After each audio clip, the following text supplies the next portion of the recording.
Hey, all my lovely unicorns, freaks, and weirdos, us misfits that society can't handle.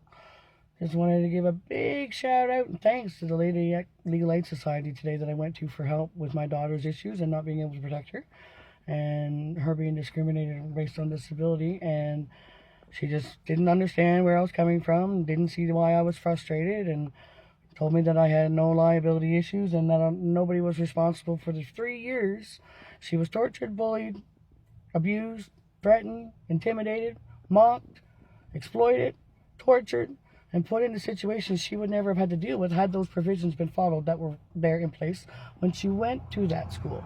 Won't say any names because then I'll be a slanderous, vicious person, and I'm just not trying to do that. I don't want no fame, and I'm not looking for no money.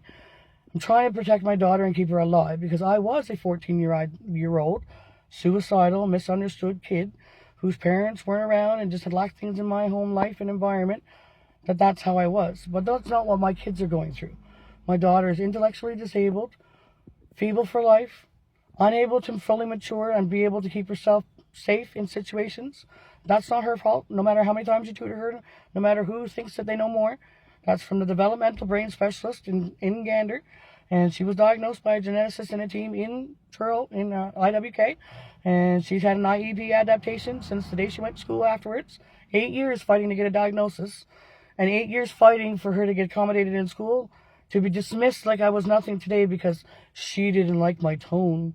Or they can't handle somebody that objects or wants to explain things. She had no idea, no information. And just, right? She just wanted to sit there and just take notes and dates. Well, with my child that's unable to remember those things and can't legally consent and can't remember or be any kind of consistent or reliable source of information, she still didn't want to believe that. So there's no crime, no offense, nobody's liable, nobody's responsible, no failure to do to accommodate, no failure of responsibilities, and no breach code. So again, thanks to the lady called CFS, being emotional does not make you neglectful or abusive.